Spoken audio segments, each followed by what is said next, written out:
Hello, thank you for clicking on my channel. My name is Delilah, and today is Friday, so we're going to be talking about a whole bunch of things. So hashtag Friday sews, and it's also like my sew and tell video. So I'm going to show you like different things that I've made.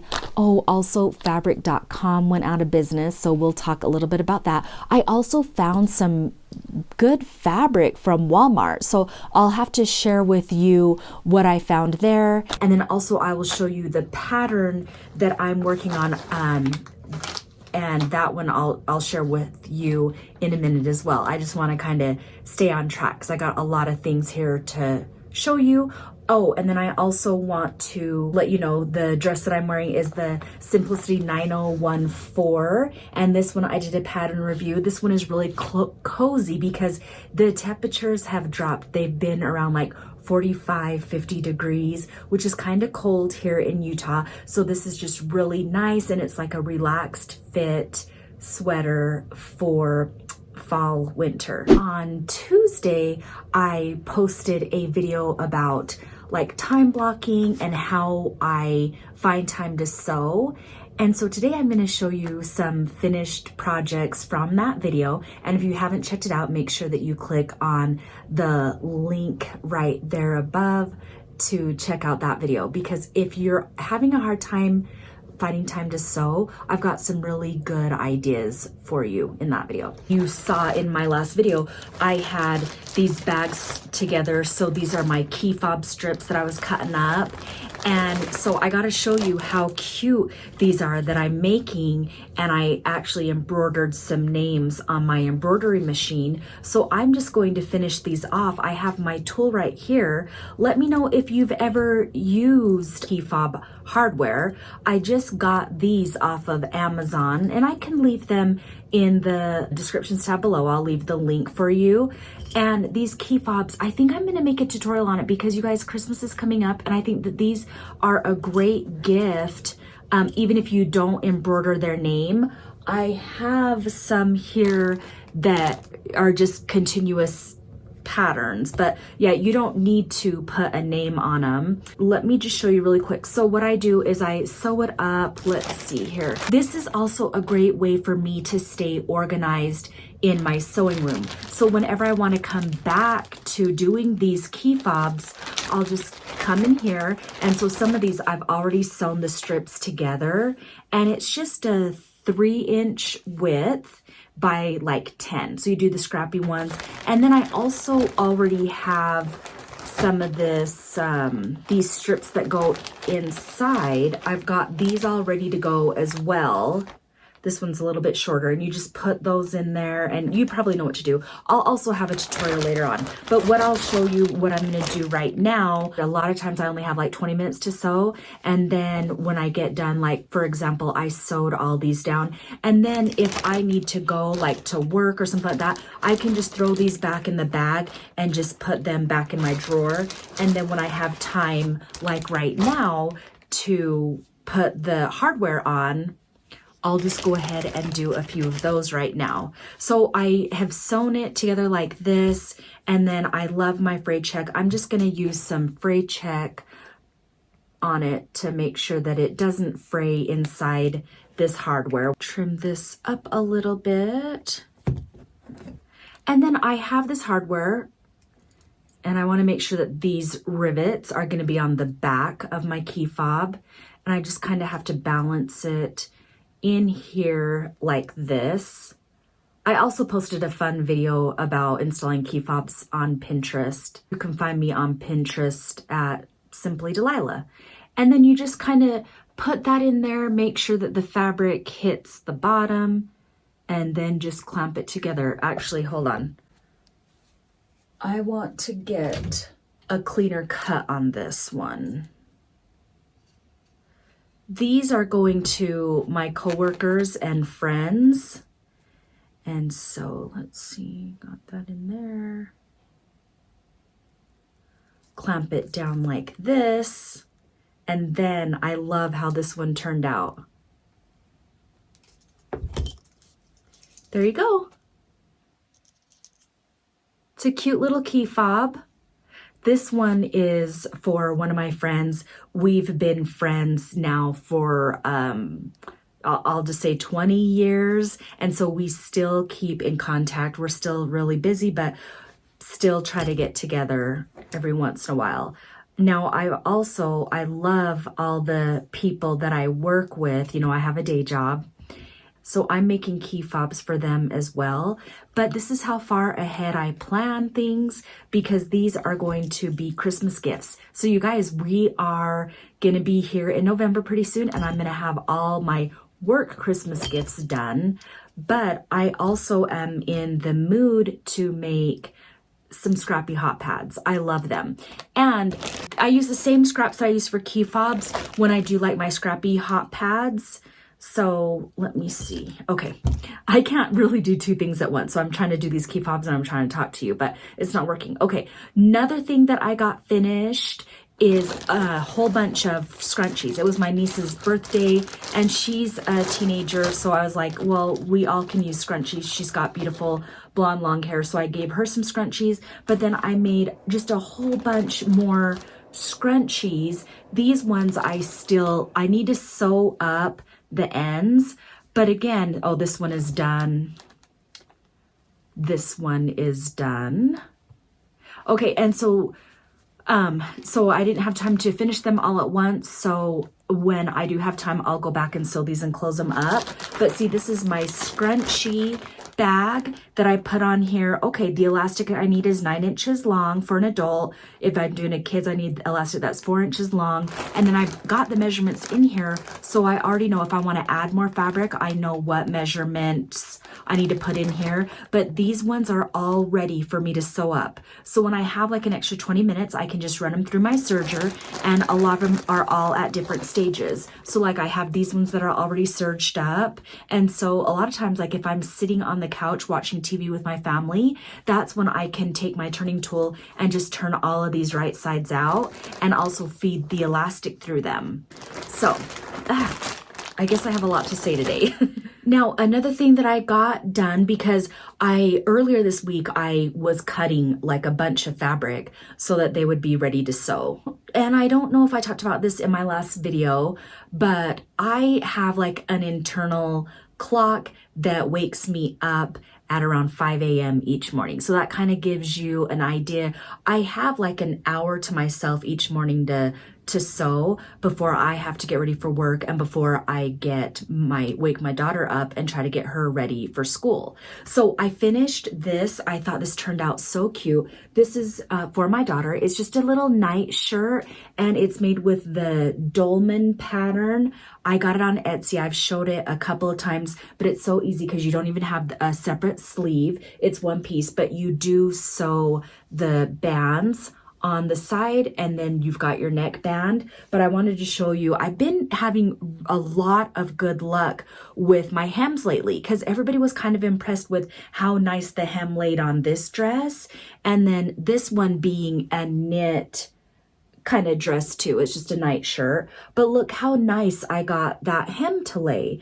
And what I did on this one is I serged it down because my daughter with hers, like on this one, I didn't have to do like a stretch knit or anything because it's so oversized. And a lot of you guys have asked me about that. Like, aren't you afraid that you're going to like pop the stitches or anything? And no, I'm not. It's like so oversized.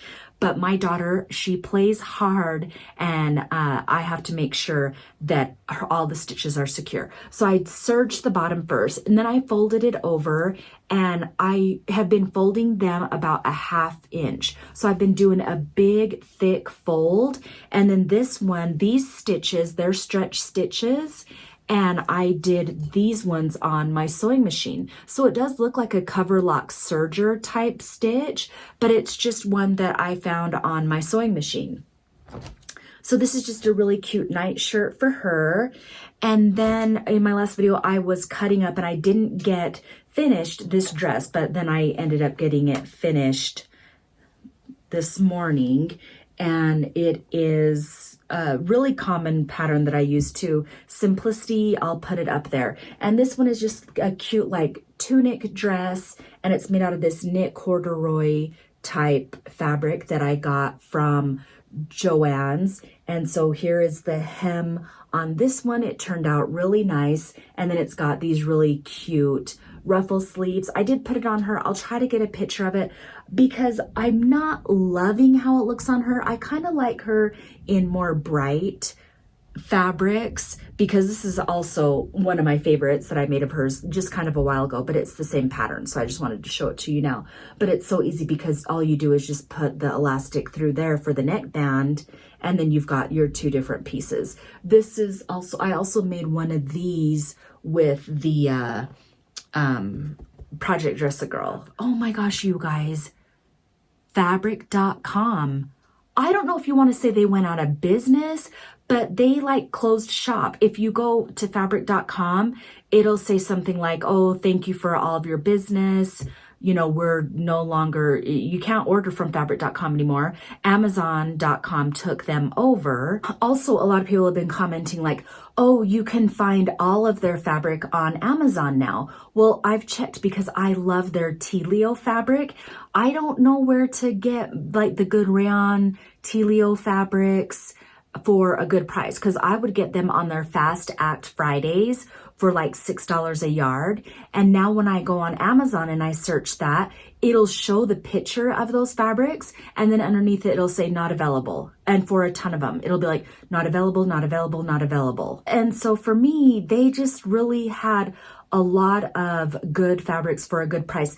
Like I would buy my apparel fabric there, as well as like my quilting cottons and like my art gallery prints. And I also loved that they had free shipping for $49. And why am I even talking about it? Because it's not even relevant anymore. Let me know where else should I get my fabric? I know I've asked this before. I mean, yeah, I get some of my quilters cotton on Etsy, and I'm really, really nervous about all these places kind of like closing down shop. So like this I got from Joann's, but I'm telling you, Joann's does not have a lot of fabric, and especially like some rayons and things like that. They really, and especially the one that I shop at, it's a smaller store, so they don't have a lot of fabrics. And then if you go online, I can't really tell what the fabric even looks like online. Anyways, what's a girl to do? So if you are new to my channel, make sure that you subscribe, because I do post sewing videos every like Tuesday or Wednesday, and I do a lot of pattern reviews as well as like sewing projects. Okay, so what I currently have on my table right now, basically on my ironing table, is this. I'm going to try McCall's 7839, because what my plan to do with this is I actually want to make a matching set. It's getting so warm. It's getting so cold, and I'm really wanting to make me a lounge outfit. And I thought I'll pick this shirt to wear, and then I'll do a pattern review on it, and then I'll decide on bottoms outfit to go with it. That reminds me, I also have some fabric to show you. I was at Walmart the other day, and I'm like, I'll just go to their bargain bin. A lot of times I don't find things in their bargain bin, because a lot of times the fabric is like really thin or cheap, but it's also good fabric to practice on garments when you want to try to get the fit right. So I think I got a few good fabrics that you're going to really like. Well, let me show you the one that I have right here. This is a really nice French terry. So yeah, I'm showing you what I'm making this with.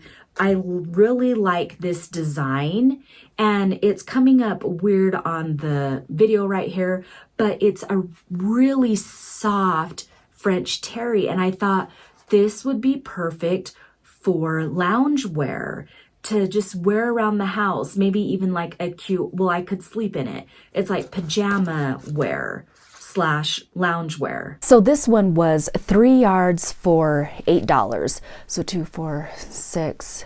So about like $2.30 a yard, which is amazing. And then I found another one, but I do got to warn you with Walmart fabric though, because they do put them in like the bundle rolls, so they look really good when they're like full like that. You got to pull it out a little bit individually to make sure it's a good quality fabric. This next one I feel like I scored on because it was also 3 yards for $8, and it's a really nice thick, you know, not so thin, thicker structured spandexy knit. stripes will go with anything. It'll also be cute for like color blocking. I can make this also something for my daughter. I really love this striped knit. So that one was also 3 yards for $8. And then I got this one, and this one is also a French terry. And I've been loving French terry. And when I look at the clothes that I already have in my wardrobe from that I've purchased from like Nordstrom's or something like that, I pay attention to the material. A lot of my favorite dresses that have been made, my casual dresses, are made with French terry.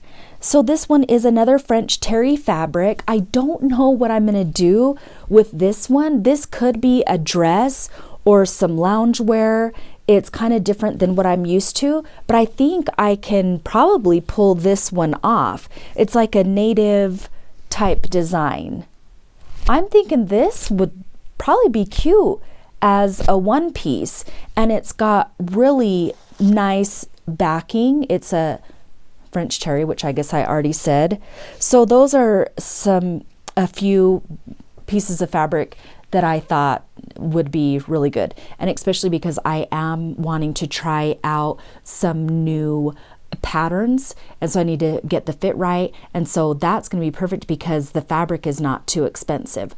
Oh, another thing that I thought was really neat is my daughter, she's 7, and the other day she came in and she always wants me to make something for her dolls, like a piece of clothing and things like that. Well, I was, kind of in the middle of something. And so she picked up some fabric, and all of a sudden she goes over to the sewing machine and she's like, Mom, and she put the fabric in there and she's like, Mom, how do I turn this thing on? And I'm like, wait a minute, you can't just turn it on and just start sewing. So I turned on the sewing machine and I showed her, how to sew, and she really, really enjoyed it. We sewed like 3 pieces of fabric together. And then I was like, okay, well, if you are interested in sewing, then we'll get together, we'll get some fabrics together, and we can make like a pillow case or, something like that. That's going to be fun in the next couple of weeks, trying to like teach her how to sew. I think I do have a pattern on how to make a little girl's skirt so fast and easy. It's just out of 1 piece of fabric. So I think I'm going to see if she can make that. And then also she's going to love to make like skirts and stuff like that for her stuffed animals. And so that's going to be something very exciting that I'm going to be looking forward to as well. Which brings me the question, how old were you when you started sewing?